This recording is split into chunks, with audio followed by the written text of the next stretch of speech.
You are not where you're supposed to be because of you. It's all you. You tell yourself lies, reasons. I'm too tired. I need to rest. I'm too hungry. I'm too full. Something else is more important. I don't have time. Lies, lies, lies, lies. Ask yourself, what remarkably stupid things am I doing on a regular basis to absolutely screw up my life? What would happen if you just stopped wasting the opportunities that are in front of you? Because you're not everything you could be, and you know it. If you keep thinking the same thoughts, keep demonstrating the same behaviors, keep living by the same feelings and emotions, your personal reality is going to stay exactly the same. But if you have new thoughts that lead to new choices, that demonstrate new actions, that create new experiences, that cause you to feel differently, you will begin to walk into a new future. I need you to confront you because you're the one holding you up. I need you to look in the mirror and tell you, you are not going to do me like this no more.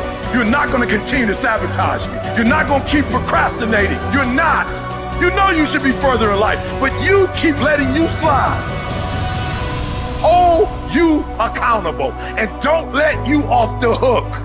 If for 10 years, if you didn't avoid doing what you knew you needed to do, what would you be like? You'd be 10 times more efficient, 20 times more efficient. And you could be way better. You could be incomparably better across multiple dimensions. To do something away from the normality of what you've been doing. Why not try it, man? Shock the system. Get up at 4 in the morning one day, just one day, and go for a run. Commit to one day and see how you feel as you're jogging it back in around 5 or something, as your neighbors are still asleep. Well, your day's already provided something for you. Mentally, you feel like, wow, man, that was a lie. And say, I've got to do this. This is my stuff. This is why I showed up. It's not going to be easy. When you want to change, it's not easy. If it were in fact easy, everybody would do it. But if you're serious, you'll go all out. So yes, I'm going to do something about this situation. You do what it is you're supposed to. You're supposed to build something. You're supposed to create something. I don't know how to do it. Learn. The question is not, is it possible for you to be a millionaire? Is it possible for you to have all your dreams become a reality in your lifetime? Yes, it is possible. But the real question is, have you made the decision?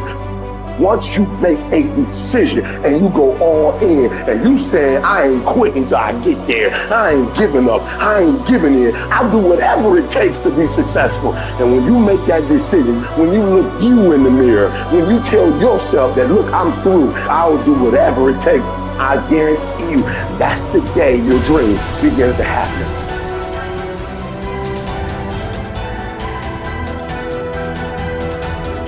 So then, when you have a purpose or a vision or a mission or an intent that's bigger than you, it means it signifies something that's ongoing.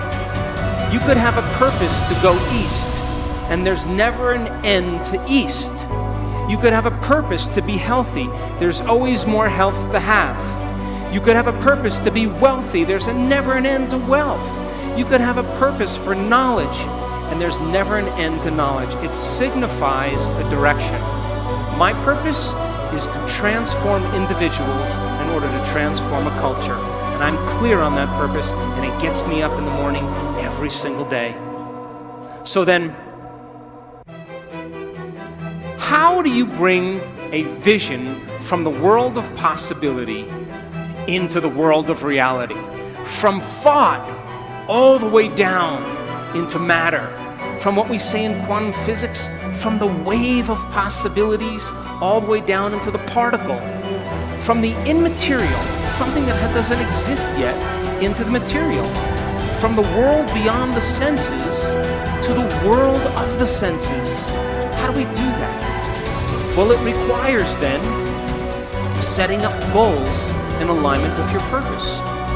So let's just say you have a purpose to go in a certain direction. Your purpose signifies a direction, but your goals should always be in alignment with your purpose. And people who have goals in alignment with their purpose, Their goals are a natural side effect of them being on purpose. So then what about getting healthy? You may say, okay, I want to lower my heart rate. That's one of my goals. I want to lose, 10 kilos. I want to have more energy. I want to wear a new wardrobe and have a new relationship. This is the short-term goal at the beginning, and the long-term goal is at the end. And as long as you keep making the same choices, demonstrating the same behaviors, reproducing the same experiences, feeling the same way, you'll arrive at all of those goals. What about becoming abundant? You may say you want to be wealthy, and to me it doesn't matter. Wealth is a state of mind. You may want to start a new business. Once you start that new business, you may want to hire 2 new staff employees in 6 months. Then you may say you want to buy a company vehicle. And of course, then the next one is buy a new house. And then ultimately what? Make $1 million? Why not? If that's your goal, to reflect your purpose, then you should arrive at it. Are you still with me? How about learning knowledge? Is there ever an end to knowledge? You may want to get an associate's degree. And then you may want to get a bachelor's degree. And then you may want to get a master's degree. You may want to get a doctorate degree. And then you may want to finally do research. But all of those things are in alignment with your purpose, is it not? Now, I want you to understand that there is a very specific formula for excellence. And the formula requires a person who has a clear purpose. But there are 2 other ingredients that put this together. The first thing is called competence. You know what competence is? Somebody who does something really well. The more competent they are, the better they are at doing something. The third thing is called accountability. Accountability means if you say you're going to do something, you do it. And if someone asks you to do something, you do it really well. And if you combine a person who's on purpose with a high level of competence and accountability, you have excellence in an individual. I run 3 companies, and all 3 companies, my teams are very high on their purpose scale. They better align with my purpose. They have very high level of competence, and they are very high on the accountability scale. And I don't even bother them. I never even manage them. Because if they're not competent, accountable, and on purpose, they're going to stand out with the rest of the culture, and other people are going to be doing their job, and they are not going to keep up. And I say to my staff, I run an Olympic level team. You have to be able to play at an Olympic level. If you can't be competent and accountable on purpose, there's nothing personal. We just have to cut you because we're moving at a fast pace. Be someone who is cool under pressure. Value serenity instead of outrage. It seems that our culture is moving in the wrong direction here. If you are blessed enough to not be on social media, you might be surprised to learn that the angriest, most passionate public figures are rewarded with the most clicks and biggest audiences. Our culture has begun to confuse passion with substance, reward the loudest and angriest voices, and thus incentivize behavior wholly at odds with stoic wisdom.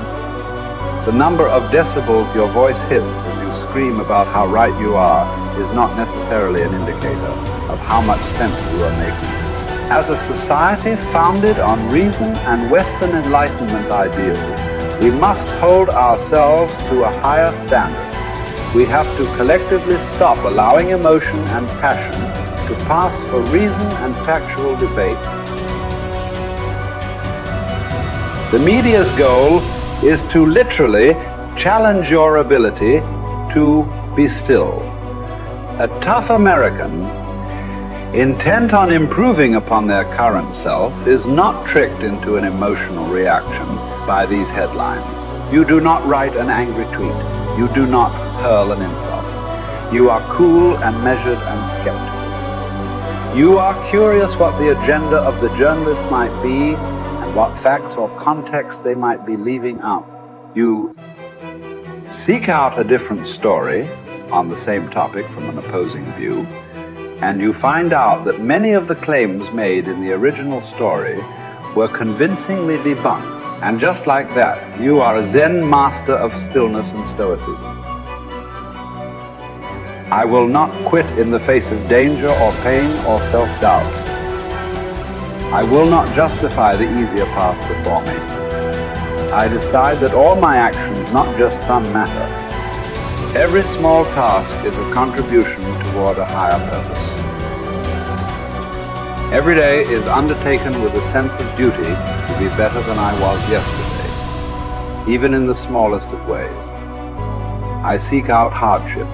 I do not run from pain, but embrace it, because I derive strength from my suffering. I confront the inevitable trials of life with a smile. I plan to keep my head to be still when chaos overwhelms me. I will tell the story of my failures and hardships as a victor, not a victim. I will be grateful. Millions who have gone before me have suffered too much, fought too hard, and been blessed with far too little for me to squander this life. So I won't. My purpose will be to uphold and protect the spirit of our great republic, knowing that the values we hold dear can be preserved only by a strong people. I will do my part. I will live with fortitude.